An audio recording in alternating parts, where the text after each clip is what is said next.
Welcome to another Halloween special edition of Can You Reach That? Can you reach that? Party on, Wayne. Wayne? Dude, I'm Waldo. And I'm Garth Vader. it's not Garth, it's Darth. Darth? I thought it was Garth. No party on? And that's the show, folks. Oh my God. So you're Garth Vader? I'm Garth Vader. Garth Vader. Party on. You're not going to leave the mask on the whole show? The viewers would really appreciate it. I'll look better with the mask on. It's so that they recognize that you're black. I mean, how else are you going to know? You have to have the mask on. It's because I don't see color the same way as other people do. So the mask lets me know. It's probably those glasses that you got on. These lensless things? These lensless things. Are you colorblind? No. Oh. So. Let's start the show. Shout out Dave Chappelle. Start out. Let's just kick it off right off the bat, man. I'm excited. The Dodgers are in the World Series. Go Dodgers. And I have a hunch they're going to win. I don't want to jinx it, so I'll go ahead and knock on this wood. But I'm happy to see that they're right back in the show. Let's hit that little back-to-back action, you know what I'm saying? And I think we've got a monster roster for a reason, and I think it's gonna work out. What do you think? I think Tommy Lasorda was the greatest Dodger of all time. I forgot who I was talking to when it comes to the sports talk. Well, maybe you'll relate to this side of it. Some online are saying this could reignite some Drake and Kendrick, battling going on, because it's Toronto and Los Angeles. Okay. Blue Jays and the Dodgers. So similar to Ice Cube coming out last year, and you have Fat Joe come out. Are we gonna have Drake and Kendrick come out? I feel like do the national anthems? I feel like there's if you don't do that, you're missing out. Right. I feel like the ratings would skyrocket, and the entertainment value would be through the roof. Yeah, total missed opportunity if they don't take advantage of that. So hopefully. I mean, who else could they get? Ice Cube. Who's another beloved Canadian singer or musician? Celine Dion. Ooh, there we go. Ice Cube and Celine. That's a battle I want to see. Man. Nothing says let's have a battle like bigger than Celine Dion. Celine Dion and Ice Cube. So right. It's gonna be a close one. I believe it. It's about as close as it's gonna be for the Dodgers and the Blue Jays. The Dodgers are gonna mollywop. I believe so. I mean, they swept this series. I mean, they ran through them, man. So yeah. I'm not saying they're gonna sweep the Blue Jays, but I feel like we should be, barring any injuries, I feel like we should be. Who's there? Bringing home the ring. So, and then we can be talking about on. We have a few episodes left this season. We'll probably be talking about their win and before the holidays. Season ends. Yes, sir. So. But yeah, with that, shout out to the Dodgers. Let's get that W and make them Blue Jays fly back home to Canada. Bye bye birdie. Bye bye birdie. Can you reach that? You see that? Let's talk about it. That. Believe that. Let the people know that you see that and what they want to know. Can you reach that? Can you reach that? And now your host, Tango and Coop. Can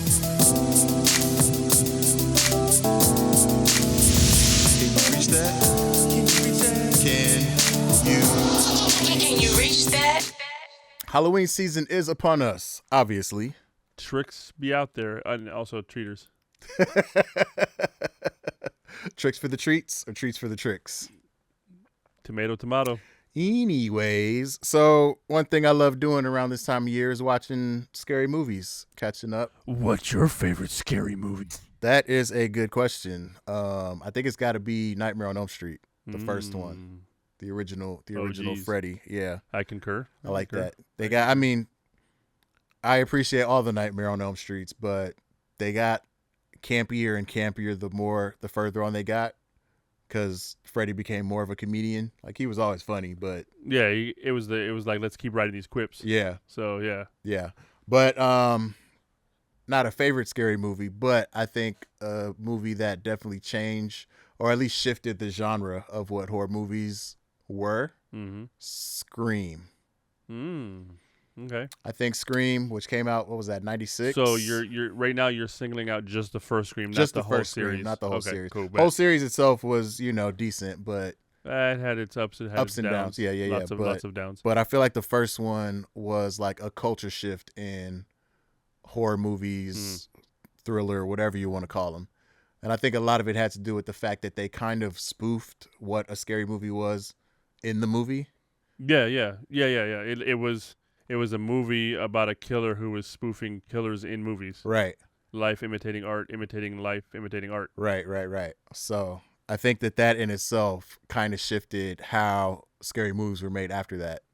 I don't feel like they had the same, because back in the day with Alfred Hitchcock, right? Back in the day with like The Birds and everything like that, there was a lot more suspense. You didn't get to see a lot. It's the build up and it's the psychology behind what you're watching. Yeah, you leave some of it to the imagination. Right. Yes, you see shadows, you totally hear the agree. noise. The original, we've talked about this, but the original Texas Chainsaw. I mean that by far is one of the best scary movies, just because of what you did. I mean, you saw enough, but what you didn't see made it worse. Right.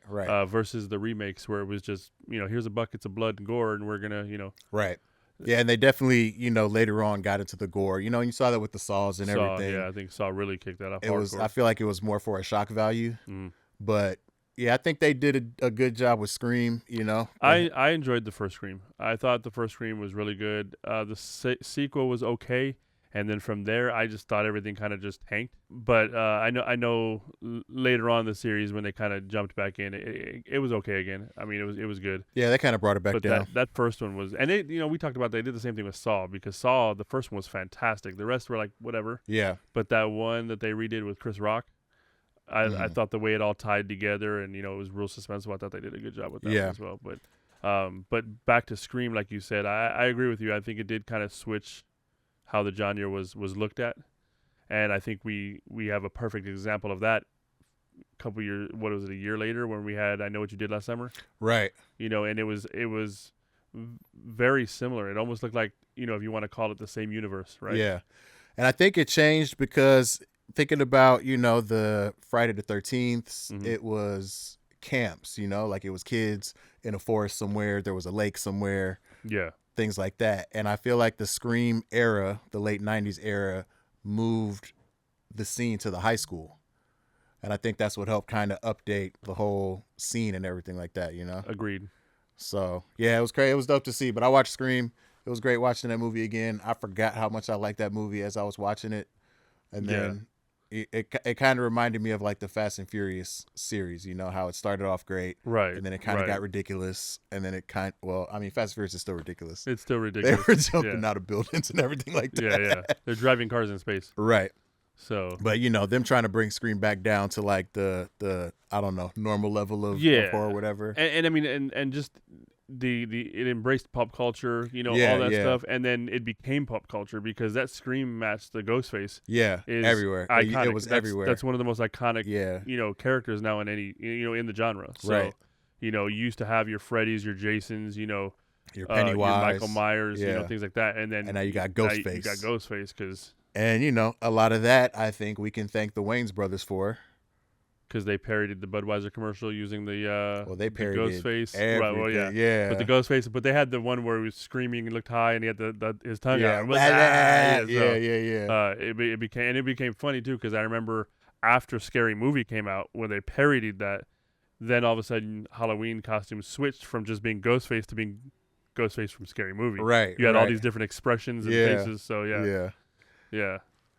Nah, but I mean, I thought we're talking about Scary Movie. One of my favorite scenes was when he slashes them up when they're doing the rap battle. Right. And he slashes them all up, and everybody's pretty much dead. And then Marlon's right there, and he's like, "Oh shit, son!" Shorty, Shorty's just like, "Damn, son." Yeah. But that scene was one of the best scenes in that movie. That was, I mean, and there's a lot of good scenes. That movie was just great, top to bottom. I really can't wait for this new one. Yeah, 6. I really want a cameo. I don't know how I can pull that off. A cameo? Yeah, I want. How you gonna pull that off? I don't know. I am just as well though. Maybe I can you just hide in the background. Hide in the background. See if you can spot me.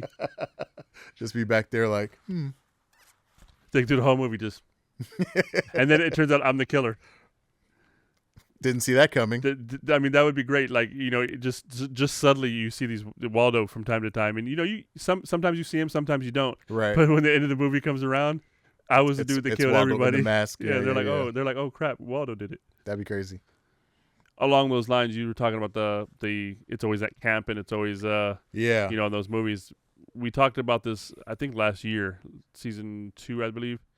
But they are doing a Crystal Lake series. The series, yeah. So, and that's now coming closer to being released now. So, Yeah, I think they're planning on dropping it March of 26th. So, that's coming to fruition. So, we're going to get some backstory on Crystal Lake and Jason and Yeah, the prequel. the Voorhees debacle. The Voorhees legends. The legends of the Voorhees family. So when it comes to Friday the 13th series, growing up loving Freddy Krueger, especially the first one, but just loving how that kind of series went, even though it got cheesy, we know that. It was always Freddy Jason. Right. And obviously later on they finally did They actually had a Freddy versus Jason. Yeah. Brought them together, but Jason, to me, the first Friday the 13th was really good, but it was the first horror movie that I thought, after seeing Nightmare on Elm Street, like going a little bit, for lack of better terms, campy. Campy, yeah. In camp. But it was a little bit kind of a campy killer movie. yeah. But it was good.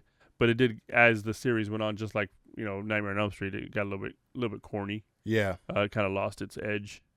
But like when they did, what is it, Jason in New York? Right. That was just, or Jason in Manhattan, whatever. Something like that, yeah. Terrible.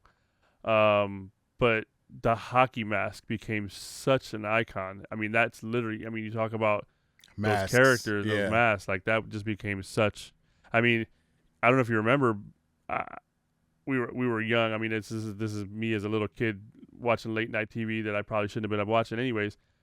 But Jason was a guest as Jason on the Arsenio Hall show.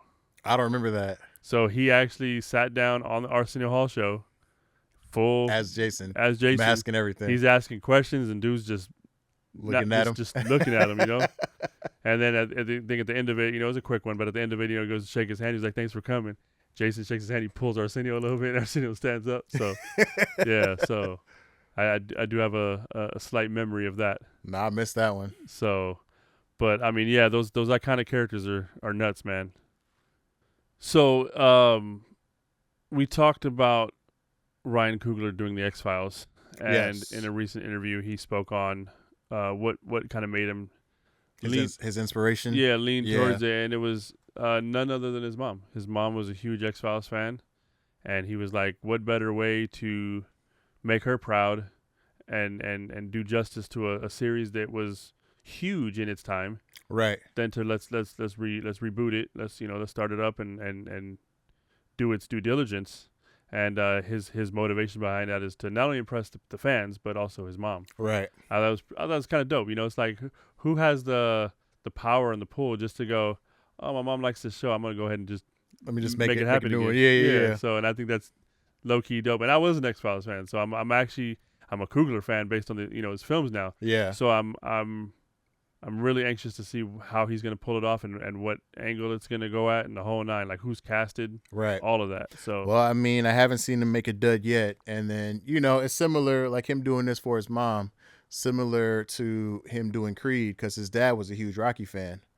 So, the fact that he was able to give a little something back to both of his parents that's up on the big amazing. screen, that's amazing. That's pretty dope. That's the gift that keeps on giving. Again, who has that? That kind of pull. Who has that pull that goes, Yeah. oh, Dad, you want oh, okay, I got you. Oh, you want a new Rocky? Mom, you want what now? Ah, I got you. You want a new Rocky? Bet. Right. I'll make him black. Yeah, right. Well, he could have said that I'm gonna do a women's boxing movie and Rocky's gonna be a girl now, I mean, they're doing it with all the other movies. but she's gonna still fight the dudes.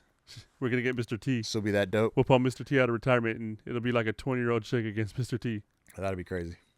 So, but yeah, I think it's dope. I'm anxious to see it. I mean, X-Files was I don't know, that was just dope. Like growing up watching that was just like a dope sci-fi kind of show to watch. Yeah, see, I didn't catch X-Files until later when it was in Syndicate. Yeah. I didn't see it when it was live on air. Yeah, I think I started watching it when it was already maybe 5 or 6 seasons in. Yeah. But was able to kind of ended up catching them all, at some point through reruns and whatnot. Not necessarily in the correct order. Right. You see them as they come on, and you kind of piece it together. Yeah, you piece it together, make your own. This was a prequel. Right. It's always fun when that happens. So, but yeah, I'm anxious to see what he does to it. That'll be dope. In non-Halloween or horror or thriller or anything of that nature, but regarding nature news. Nature news. David Attenborough, you're familiar? No. That's the dude who does like all the like the Planet Earths and all those like nature documentaries. The British, like the voiceover. Yeah, he has that real like it's kind of a raspy but smooth voice that just. He's the Morgan Freeman of nature films. I thought that was Steve Irwin. No. That was the crocodile. That was Crocodile Hunter. Right. Yes, David Attenborough is classic. He's so classic that when the Planet Earth series came out on Blu-ray, they had 2 versions. There was the American version and the British version because they did do one with voiceover done by Oprah. And nothing against Oprah at all. But David Attenborough rules when it comes to those documentaries, so I had to go the David Attenborough route, man. Right.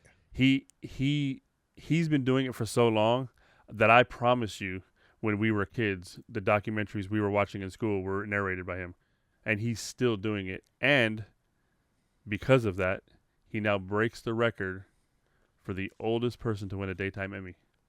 Nice. At the age of 99. Oh, so he recently just got it. 99. After all these years. So well, congrats to him. It's not his first. Oh, got it. But now he's the oldest. But he's the oldest, yeah. Got it. Yeah. The dude has just the perfect voice for those type of documentaries. Yeah. I don't know what it is. It's like, I mean, and don't get me wrong, I just mentioned Morgan Freeman. Morgan Freeman did what is it called? March of the Penguins, I believe. I think that was it. Morgan Freeman's great. And he did a fantastic job because, again, iconic voice, great voice. Yeah. Who better to do documentaries as well than Freeman? Yeah, Freeman's got the great voiceover. But when it comes to those natures, those planet Earths and all that stuff, oh man, like David Attenborough rules. He's just the king of that. So congrats to him at age 99. Still doing it. Getting a daytime Emmy. I don't have a daytime Emmy, so he's got me there. I'm sure he's got you in a lot of places. Yeah. Pause. Show me where he hurt you.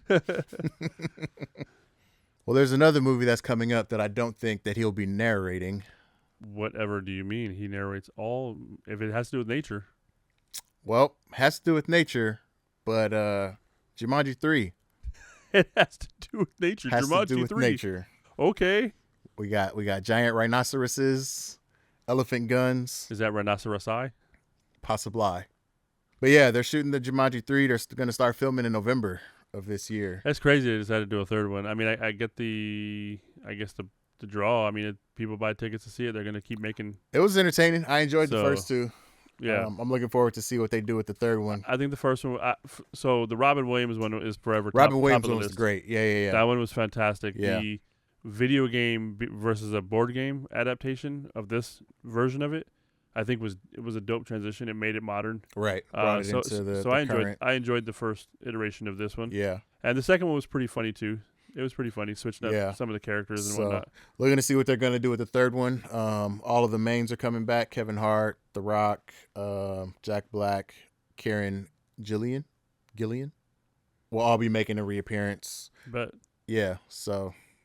Yeah, I mean, there's no. I saw that it was one of those movies that were in the works, but I didn't. I don't know nothing about the plot line, nothing about the storyline. Yeah. I guess they're going back into some video game. I imagine. There's or the video game. Yeah, they're going to end up back in another video. They're going to end up back in Jumanji. Maybe The Rock will be the final boss. Or maybe Jumanji comes to real life like it did in the first one. Yeah, I think Rock's going to be the final boss. Oh, yeah? That'll be interesting. I only said that because WWE fans will appreciate that Rock's character last year started calling himself the final boss in WWE. Oh. So You didn't get it, but other people will. I also seen that Eddie Murphy has a film coming out. Oh yeah. He's working on the Pink Panther. He's gonna be the inspector for Pink Panther. I saw he got Clouseau? casted. Yeah, is it Clouseau, right? Yeah. I did see that. So that looks interesting. I mean, what a great casting, I guess. No, not that movie. Not Pink Panther? No. He is doing Pink Panther. I know, but that's not the one I was referring to. He's got another one? Yeah. Oh, because Eddie Murphy's been kind of quiet lately, so. Well, maybe that's for a good reason, because he's got a documentary coming out on Netflix next month.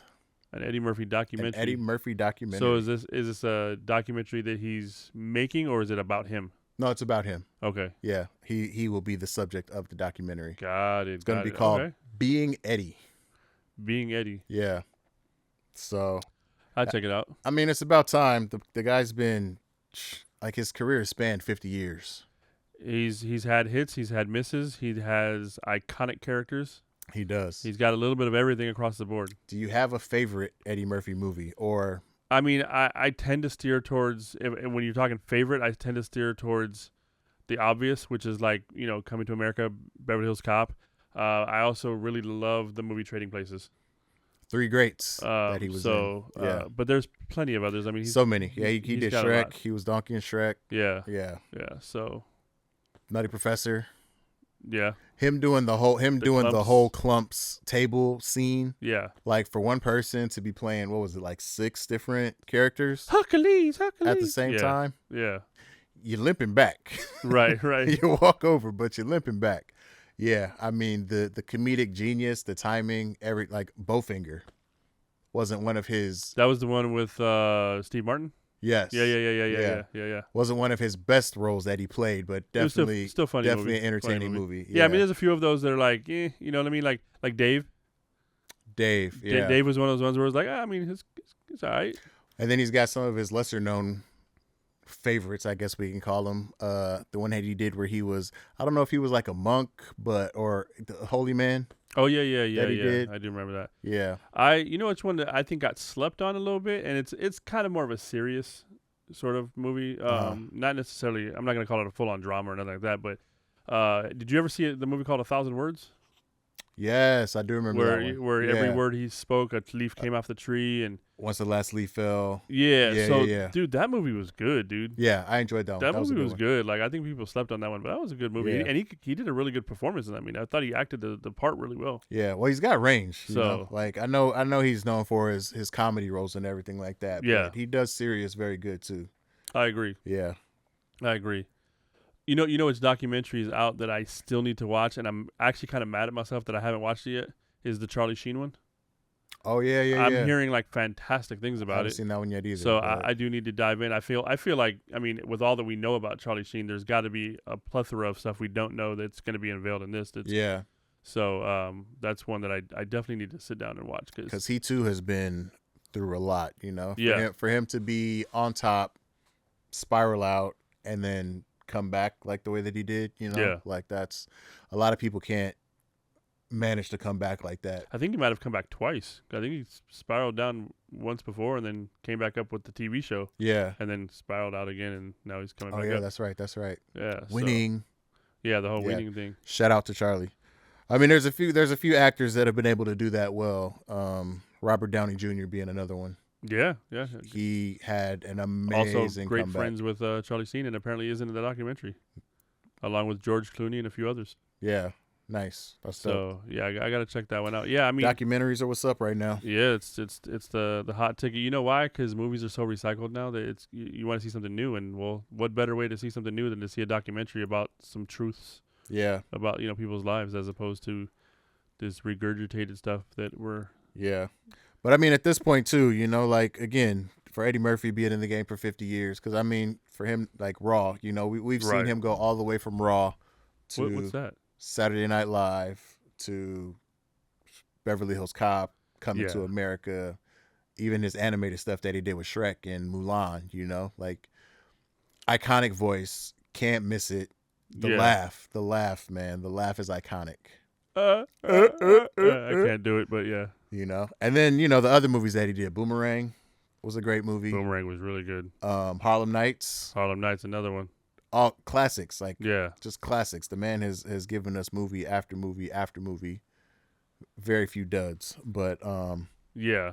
yeah, I think it's dope that we're getting to see these documentaries from these longtime movie stars that, I mean, we've basically grown up with, the Yeah. Charlie Sheens, the Eddie Murphys.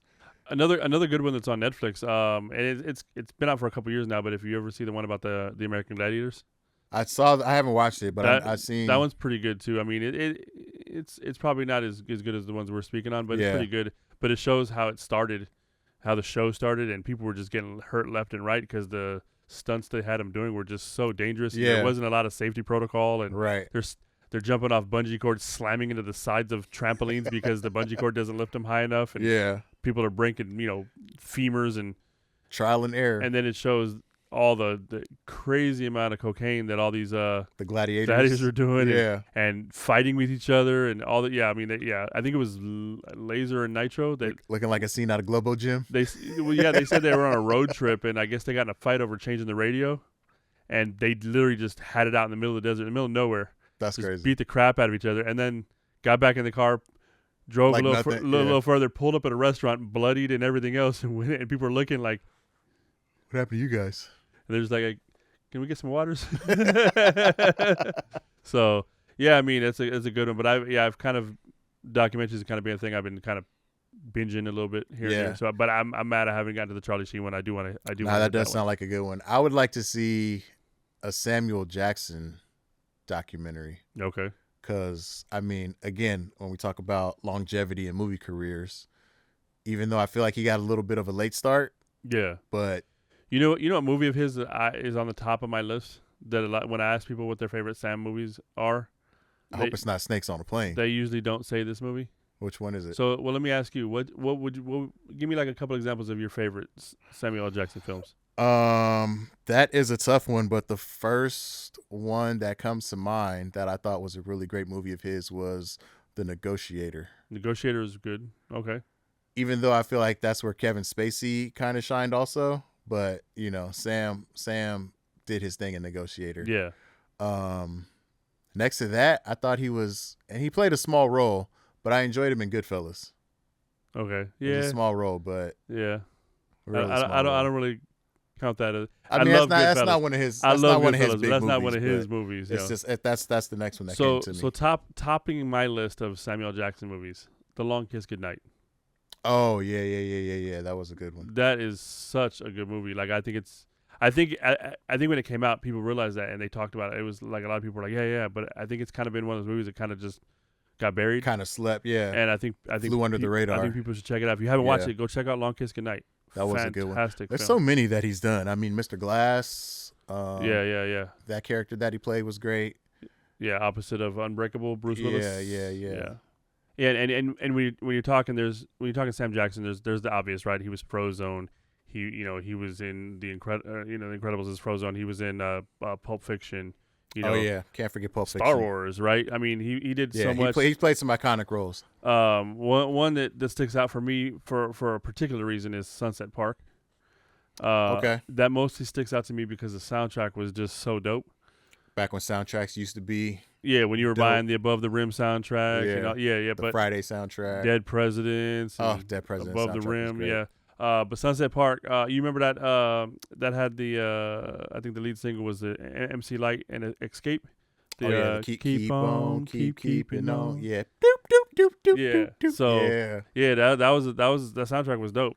Yeah. I mean, we haven't seen Black Panther. Might be the last latest, one yeah, that I for think the most part. that hit that had a soundtrack that really hit like that. But I can't really think of any other soundtracks that pop out to me like those used to pop out. Yeah. Soundtracks used to be. I think probably a good fourth of my CD collection was soundtracks at one point. I mean, there was definitely. I mean, the Bad Boy soundtrack, dude, and Nutty Professor, soundtrack, Dr. Doolittle. Yeah, Dr. man. Doolittle has some songs on there. Dr. Doolittle has some great songs. There was that one soundtrack too that had it had the Dog Pound and Mac 10, the Nothing But the Cavi. Oh, I love that song. I think that was on. I want to say it was on Rhyme and Reason. Rhyme and Reason, yeah. Yeah. Dude, those that was like I remember Rhyme and Reason. I remember Backstage. I remember The Show. Yeah. All of those. There was a lot of those them. were dope. Yeah. But I remember when Nothing But the Cabbie hit. Oh my God, like Man, that was everywhere. I played that CD out. Yeah. Repeat, single song. Yeah. All day long. Because that soundtrack. All day, night, and all day long. That's the book. Yeah. That soundtrack I remember had some decent songs in there, but that was the song. Yeah. So yeah. That was a great song. Yeah. And touching on music, since we're there, some more fun Spotify facts, because you like Spotify facts. As much as I hate Spotify, I like the Spotify facts. There you go. Spotify facts. All right, hit me. What is it? Let's see if it's similar to the one that I have. I feel like you've probably seen this already too. But Eminem, yep, is now dubbed the first artist in history to have a song with 1 billion streams in each of the last 4 decades. It's incredible, considering that we talked about LL Cool J was the first artist to Billboard chart in 5 decades. Right. And now you've got Eminem in his 4th decade, and he's getting 1 billion streams from songs from each decade. Yeah, which is crazy. So, but yeah, I saw the song from the 90s that's crossed 1 billion is Forgot About Dre. Nowadays, everybody want to talk like they got something to say, but nothing comes out when they move their lips. It's a bunch of gibberish. Motherfuckers act like they forgot about Dre. Man. What do you say to somebody you hate? I really wasn't trying to bring trouble, you mate. Yeah. So, yeah, and then the one he's got multiple songs that crossed 1 billion in the 2000s, which is starts off with Without Me. Because it feels so empty without me. Lose Yourself. Oh, another great one. Till I Collapse. That's the joint with Nate Dogg. Right. Mockingbird. Stan, Smack That, and Superman. Smack That. Shout out to Akon. Then you've got the 2010s where he had Love the Way You Lie. Shout out Rihanna. He had The Monster. He had Rap God, and he had Not Afraid. I'm not afraid. And all of those have surpassed 1 billion. And then you move on to the next decade of the 2020s. And the one that's passed 1 billion is Godzilla. Man, so I wonder, I know we're only halfway through this decade, but almost literally, like we're coming to the end of the 5th year. But I'm looking forward to see what he brings in the 30s, which he'll be the 2030s, and he'll be in his 60s at that point. That'll be dope to see. Then we can say it's in 5 different decades. Hey, that'll be a record. Like I said, you had LL who charted in the 80s, 90s, 2000s, 2010s, and 2020s. Yeah. So maybe LL will chart in the 30s and say, now I've charted in. That'll be cool. 6 decades. Nah, just the fact that we've got artists who have been continually relevant throughout the decades, like for an artist to come out in the 80s and still be a relevant artist in the 2020s. I think in particular, an artist in a genre that was supposed to die. Right. That was supposed to be a fad. Yeah. Never was supposed to be here. Now is the #1 genre in the world. Right. Which is, anybody that knew that this was going to happen, but for the haters and the doubters, they didn't see it going this far. I read a study. There was a study that was talking about hip hop and then music in general. Yeah. And it says that one of the reasons that hip hop remains as popular as it is and is spreading and it continues to spread is because the human mind works in pattern. It works at a tempo essentially. And so when you recognize patterns and you recognize, a beat and you recognize that thing, and part of that is rhyming. Yeah. So when you hear these rhyme patterns mixed up with these tempos, with these beats and these sounds, these time signatures, your brain is attracted to that.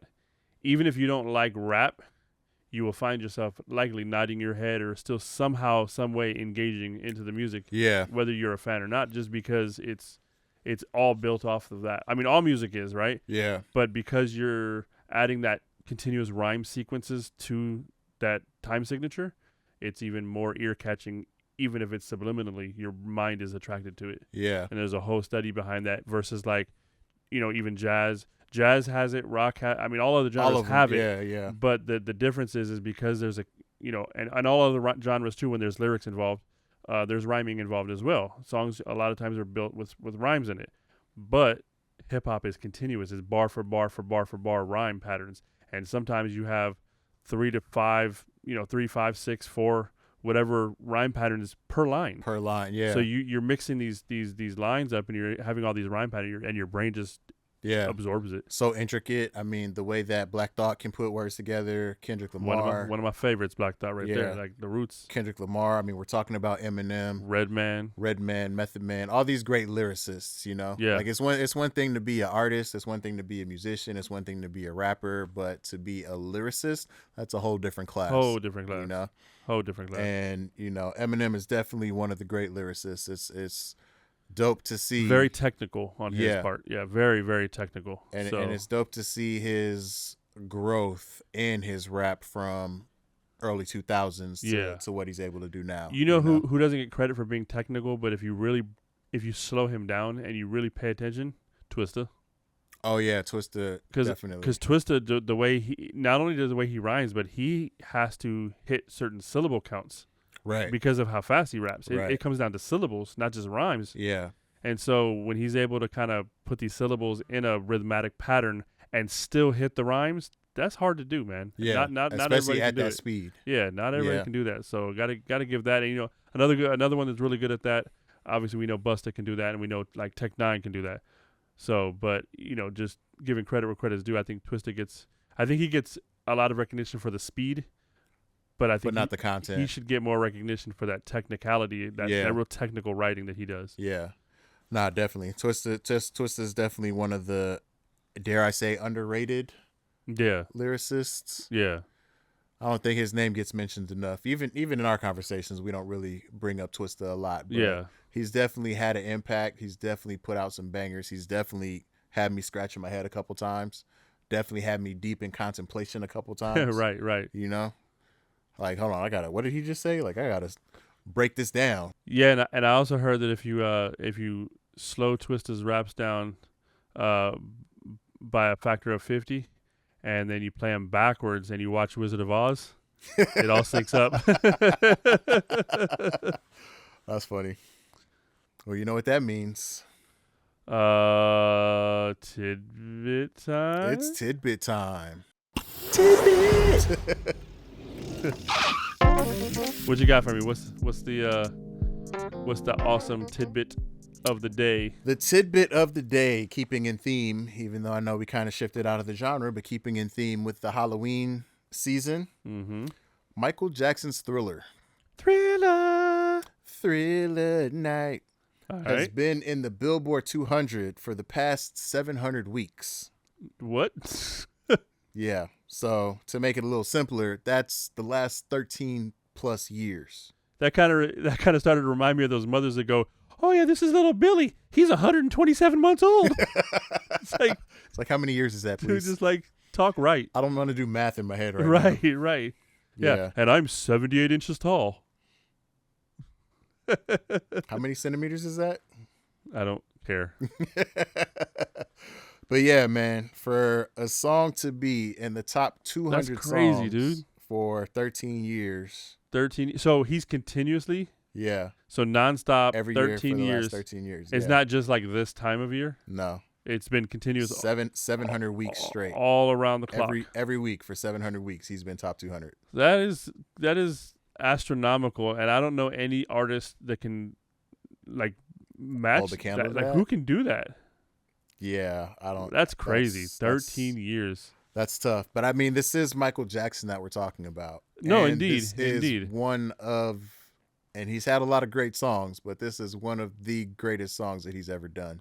I mean, it's probably, arguably, one of the most iconic songs made.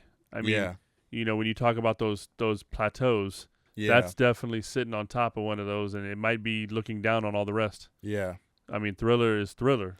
And I mean, everything with the visuals that he did, like the mini movie, Yeah. Oh, hell yeah. If Michael Jackson didn't do Thriller, did he have done the mini music video movies that he did, Right. Like, there was definitely some inspiration that came from that. And then you flip that back, what if Hype Williams had the gear and the tech that he did, how would that look? Right. So, yeah. Because he was hot in all those, I call them modern, but they're still old school now. But that whole line of videos he was doing were considered very cinematic. Very cinematic. Yeah. So it was, and that's one of the things. I think that was a shift in the music video genre as well, if you want to call it that. Yeah. Because we did see them, especially starting, I would say, early '90s, mid '90s. we did see them start becoming more cinematic. Like Yeah. they had big music video budgets. Absolutely. You know, these literally were mini movies. There was videos that cost over $1 million. $1 million. If I'm not mistaken, Jay-Z's Big Pimpin'. I think that was up there. That was one of Hype's. Hype did a lot of Busted videos. Put Your Hands Where I Can See, that had its own cinematic homages to other films. I think he also did the Dangerous video, if I'm not mistaken. Yeah. Pass the Cavassier. Ooh. Which was a nod to Rush Hour. Yeah. Yeah. Well, a little nod to Rush Hour and a little nod to Harlem Nights. Yeah. Yeah, I mean, it's he also did the Busta Rhymes and Janet video. Yeah. So, yeah, I mean, there's a lot. He had a whole string of them. It was dope. Yeah, music videos back in the day were couldn't wait for a new music video to drop. Yeah.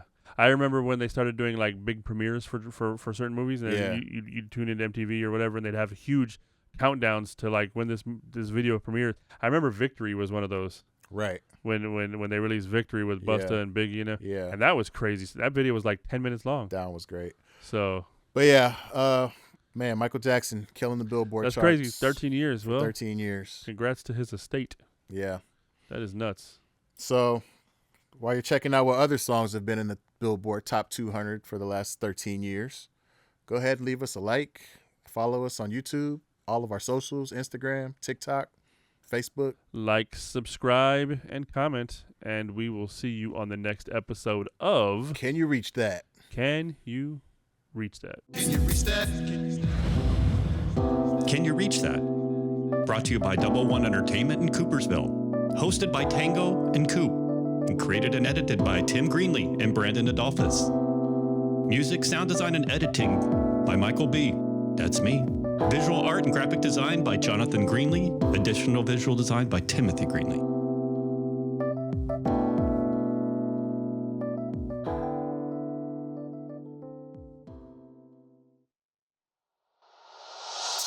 Can you reach that?